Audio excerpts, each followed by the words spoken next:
Só voltar um pouquinho, a gente tem também, só detalhando mais o relatório técnico, né?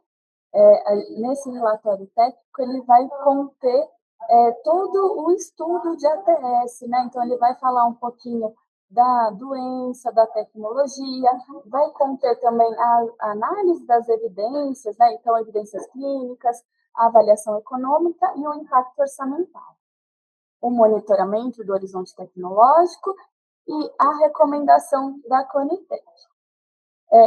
E agora, sim, falando dos espaços, né, de participação social, a gente entende que os espaços, né, eles são inerentes à própria organização do SUS, né? A participação social, ela fomenta a promoção de transparência de todo o processo e comunicação dos resultados, dando legitimidade e credibilidade a ele, principalmente na tomada de decisões. Então, voltando ao fluxo, né, que a Andrea estava comentando, nessa reunião de recomendação inicial, a gente tem a perspectiva do paciente, né, que é um espaço durante essa primeira reunião, né, que o tema vai ser discutido na Conitec, para apresentação de relatos sobre aspectos relacionados à experiência com a condição de saúde e também com a tecnologia que está sendo avaliada e o impacto do uso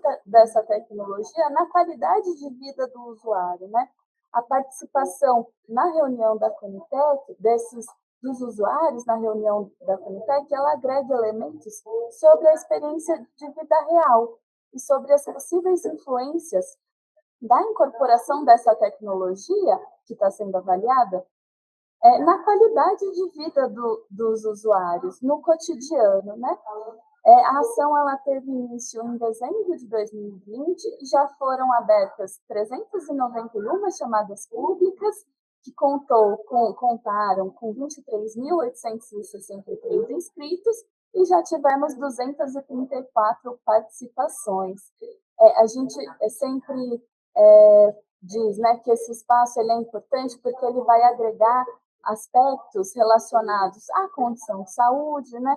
Então, quais são as manifestações mais frequentes daquela condição de saúde, quais são os principais sintomas que aquele usuário ele percebe, causam mal-estar, prejudicam a vida cotidiana, então eles podem trazer esses elementos ali para discussão, e também sobre a tecnologia, né?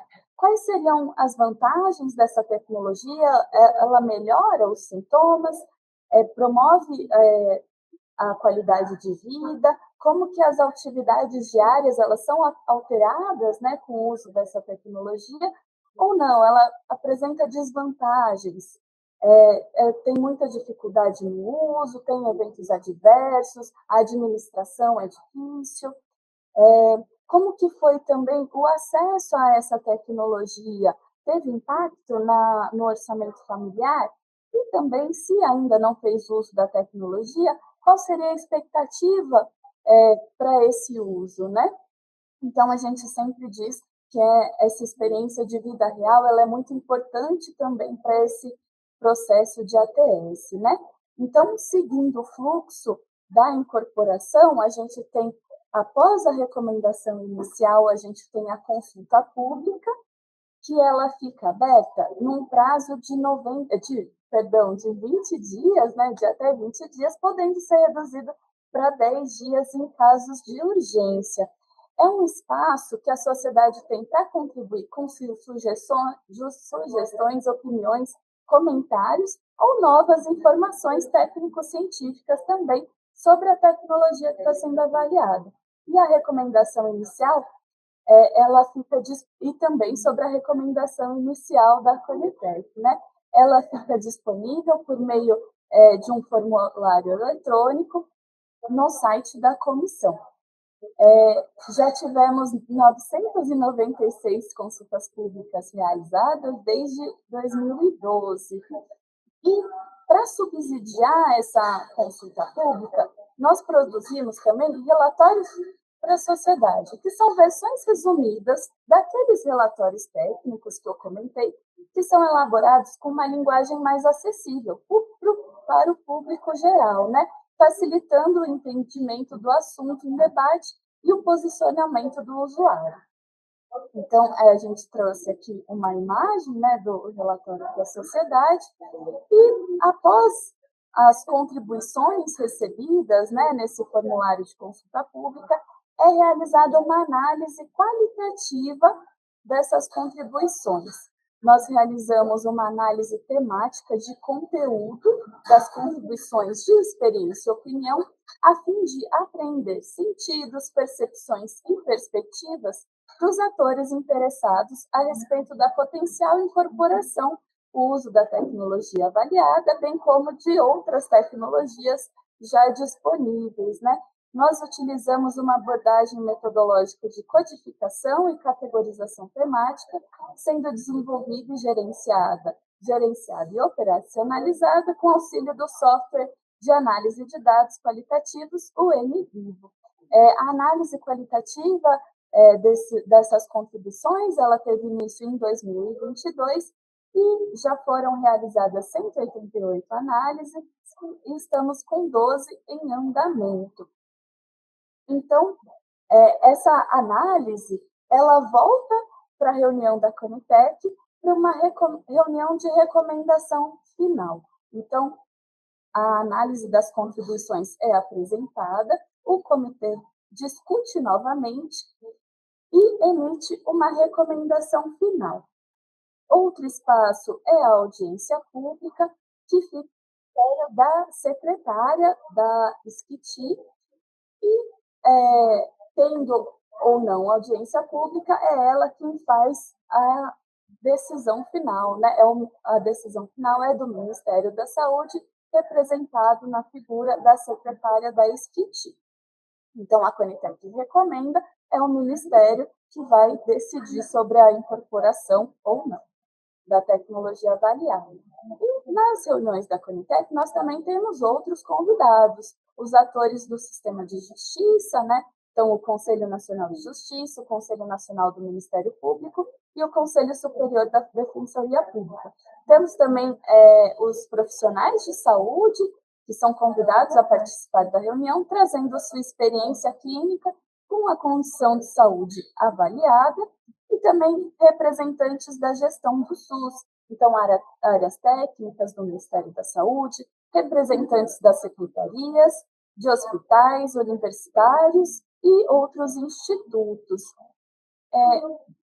Temos um outro espaço que nós usamos como uma ferramenta, né, para a participação social, que são os nossos cadastros.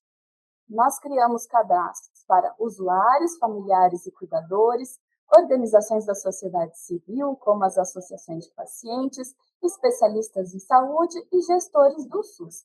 Esses cadastros, eles têm o objetivo de consolidar um banco de dados, um banco de contatos, para orientar as ações realizadas pela Secretaria Executiva da Conitec e fomentar a participação desses atores nos processos de avaliação da Conitec e também na elaboração de PCDT, de protocolos clínicos e diretrizes terapêuticas.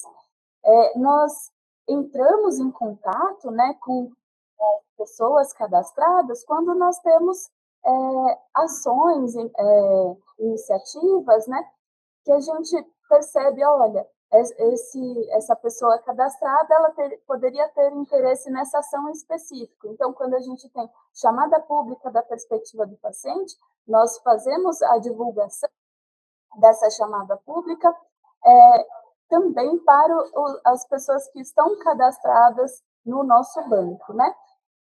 Então, esses são os cadastros que temos, e nós incentivamos vocês a se inscreverem, se cadastrarem, né, no nosso cadastro de usuários, familiares e cuidadores, porque é por meio desse banco de contatos que nós fazemos essa divulgação mais direcionada, né? Vou mostrar aqui o caminho para chegarmos aos nossos cadastros, né? Nosso site é o gov.br/Conitec.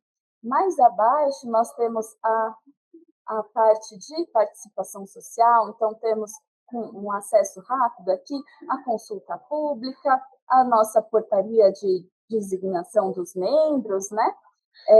as tecnologias demandadas, e aqui especificamente a nossa página de participação social, que também vão ser encontrados os nossos cadastros, né? E aqui a gente trouxe uma informação que pode interessar vocês, né? Nós trouxemos os temas que já foram avaliados na Conitep sobre, especificamente, né, sobre a doença de Alzheimer. Então, a dona Etelzila, que ela foi incorporada recentemente, ela também passou pela nossa avaliação, bem como o PCDT da doença de Alzheimer, recentemente atualizado, né, em novembro de 2025, aqui passando pela Conifed. Agradecemos a audiência, o debate. Muito obrigada.